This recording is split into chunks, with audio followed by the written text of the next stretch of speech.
I don't even know where to begin today. There's been a lot going on, a lot of growth, a lot of realizations.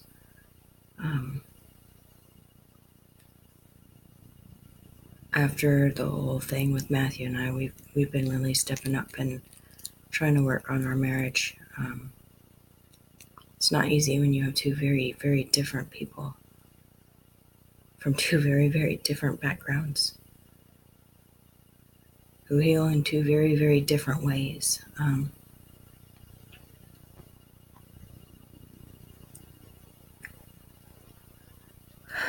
I've been going to counseling, and counseling works for me, but when Matthew goes, I feel like I have to sit there and mostly just let him talk, just be quiet, because it's like he takes all his venting and all his communication and he pours it out there, and he doesn't really get anything out of it. It's just expressing himself, and that's okay. For me, I do that. I ramble, I babble, and I process that way, and I yak, and it goes and twists through all the wires in my head and connects everything, and finally I say something profound like, oh, I need to do this. And Matthew wants, oh, I need to do this right up front, but I don't know where that is. I have to wind through every little ball of string and put it back on the ball before I can get there. And there's like a cat playing in my head, batting this ball of yarn around. And every time I want to come up with a thought, I have to unravel it, put it back on the ball, and tie all the knots. Matthew needs a little more structured. So we've been going to this other thing, and I've been going with him. And for him, it's like you go in a circle and you talk, and you have a specific talking point. And I am getting something very different than Matthew out of this. I go because he says, I'll go if you get something out of it too, because I have to drive him. Allergies are kicking my butt today, and the dog's probably not helping. She just went outside. But I realized last week that what I'm learning there applies in everyday life. I'm not good at conversation. I'm going to stop this now because, I'm just going to keep talking. I think it records the audio. You just can't see the video.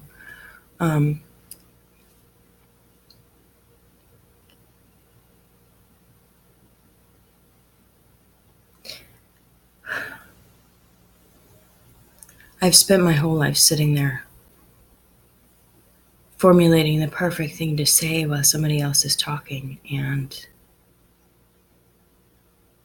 when you can't do that, when you're in a situation where you have to be in a structured environment and take turns and go through and not give advice and just sit there and listen. And God opened my eyes to the safest place I can be in that conversation is praying for what they're saying in that moment. Praying for them, praying for their heart. And that puts me in a safe place because I am immersed in the presence of God. And it puts them in a safe place because they're in His hands, and whatever He says in my heart, it opens my heart to feel for them, to love them. And that's really hard to apply at home, but that's where I need to be. And so I pray that that is the case, that I will be able to exercise what I have learned.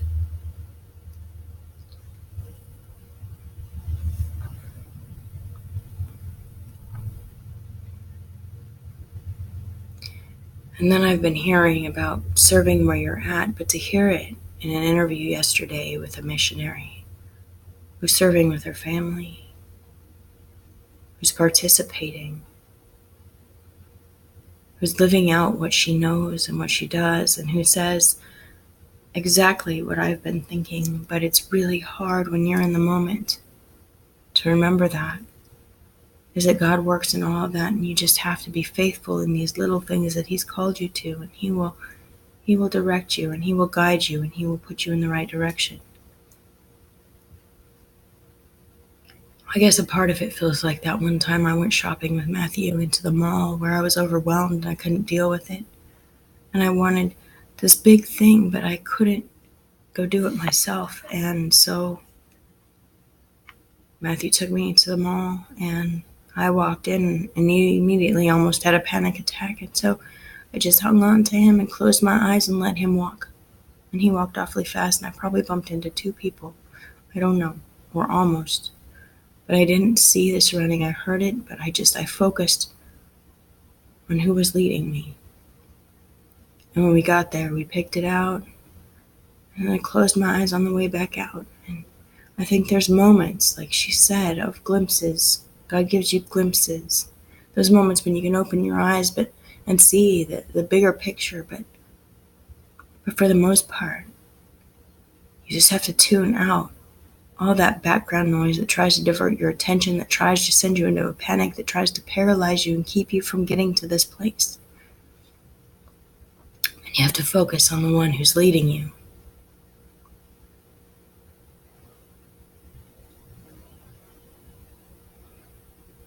I need to do that with my family.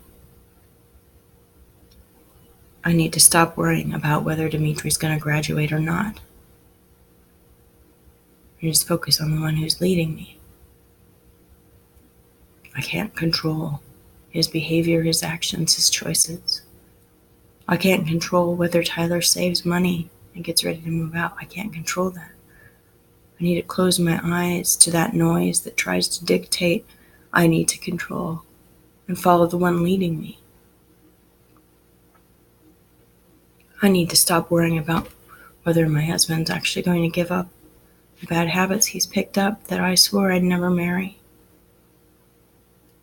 I just cling to the one leading me and love them as he loved me and forgive them as he forgave me.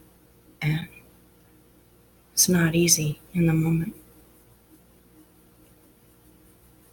Most of all, I need to remember that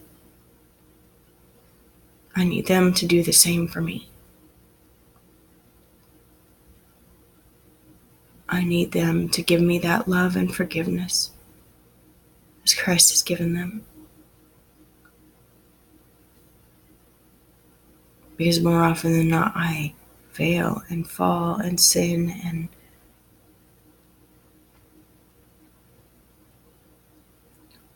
I need them to afford me the same. And even if they don't, I need to cling to God and trust Him and trust that Christ, in Him I can do all things. I can be content in whatever situation I'm in, whether good or bad, and just trust Him. I don't know where I'm going right now. I'm walking through chaos with my eyes closed, clinging to the only one who knows where I'm going, who knows the plans He has for me. Focusing on His will, on His voice, on just being obedient in every situation, and that is so hard. But that's where I'm at right now. And I pray that's where I'll stay. So today I'm going to get ready and I'm going to go shopping, do the things I need to do, snuggle with my little puppy just a little bit more, and think on these things. Think on Him and what He has done for us.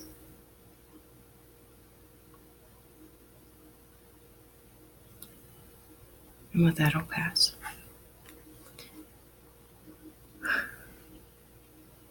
Right, Sadie, your turn? Your turn? No, you have nothing to say?